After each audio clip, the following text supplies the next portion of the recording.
भी आपका मतलब जितने भी सवाल मैं आपको करा रहा हूँ सारे के सारे कहीं ना कहीं किसी न किसी परीक्षा में पूछे गए हैं। तो 56 नंबर में आपको बताना है, जब कैथोड किरणें उच्च आणविक अणुभार के लक्ष्य से टकराती हैं तो वह उत्सर्जित करती हैं। मतलब जब कैथोड किरणें उच्च आणविक अणुभार के लक्ष्य से टकराती हैं तो वे क्या उत्सर्जित करती हैं। ठीक है, ऑप्शंस आपको दे रखे हैं, अल्फा किरणें, बीटा एंड गामा किरणें, एक्स किरणें या फिर धनात्मक किरणें। तो देखो, जब कैथोड किरणें उच्च आणविक अणुभार या फिर आप कह सकते हो जिनका गलनांक बहुत अधिक हो उनसे टकराती हैं तो यह उत्पन्न करती हैं आपकी एक्स किरणें। क्या उत्पन्न करती हैं? एक्स किरणें। यानी कि सही उत्तर हो जाएगा आपका यहाँ पर ऑप्शन नंबर सी पार्ट, यानी कि थर्ड, एक्स किरणें उत्पन्न करती हैं। चीजें समझ गए होगी। चलिए अगला सवाल करते हैं। यहाँ पर आपको बताना है 57 नंबर सवाल है, और सवाल में आपको बताना है कि विभिन्न तत्वों के परमाणु भार में होता है, विभिन्न जो तत्व होते हैं विभिन्न तत्वों के परमाणु भार में क्या होता है? समान परमाणु संख्या और समान इलेक्ट्रॉनिक विन्यास। तो भाई ये तो गलत हो गया।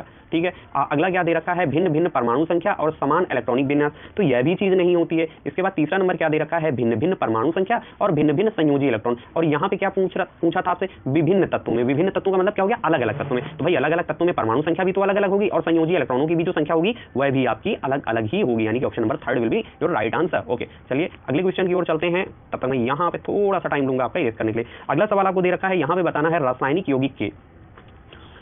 यौगिक के मूलानुपाती सूत्र तथा आणविक सूत्र में परस्पर संबंध है। ठीक है, मूलानुपाती सूत्र तथा आणविक सूत्र जो है इनमें परस्पर का संबंध कैसा है। ठीक है, क्वेश्चन नंबर है आपका 58 और 58 के लिए जो सही उत्तर जाएगा वह जाएगा आपका ऑप्शन नंबर थर्ड के लिए। किसके लिए? ऑप्शन नंबर थर्ड जो होगा यहाँ पर बिल्कुल सही होगा। चलिए अगला सवाल करते हैं। अगला सवाल आपको दे रखा है, न्यूक्लियनों को किन उपकरणों का मिश्र माना जाता है। जो न्यूक्लियन होते हैं, न्यूक्लियन को किन उपकरणों का मिश्र माना जाता है? तो न्यूक्लियन को सीधा सीधा उत्तर है क्वार्क का मिश्र माना जाता है। किसका मिश्र माना जाता है? क्वार्क का मिश्र माना जाता है। अगला सवाल दे रखा है, नाभिकीय अवपात में क्या समाविष्ट होता है। जो नाभिकीय अवपात होता है उसमें क्या समाविष्ट होता है? अल्फा कण, बीटा कण, दोनों या फिर इनमें से कोई नहीं। तो जो नाभिकीय अवपात होता है या न्यूक्लियर अवपात होता है उसमें आपके अल्फा कण भी होते हैं और बीटा कण दोनों होते हैं, यानी कि सही उत्तर हो जाएगा ऑप्शन नंबर थर्ड। चलिए अगला सवाल दे रखा है कि लोहे का 1 ग्राम परमाणु का अर्थ है, मतलब जैसे लोहा है, लोहे के 1 ग्राम परमाणु का अर्थ क्या होगा। देखो ऑप्शंस आपको क्या दे रखे हैं, 1.0 ग्राम लोहा, 55.8 ग्राम लोहा या 55.8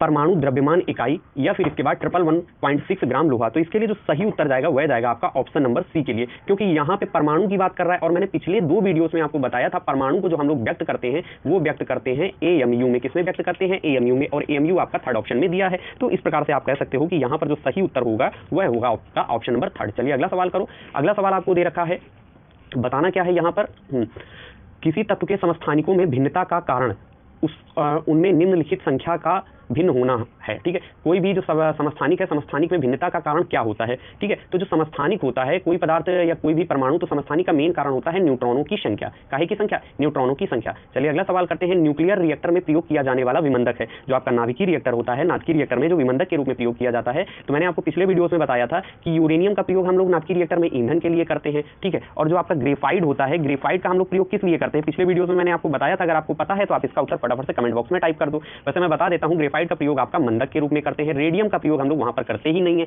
अब पूछा गया है सवाल में नाभिकीय रिएक्टर में प्रयोग किया जाने वाला विमंदक है। तो भैया हमने बताया था आपको पिछले वीडियो की, रिएक्टर में विमंदक के रूप में आप क्या क्या चीजें यूज करते हो।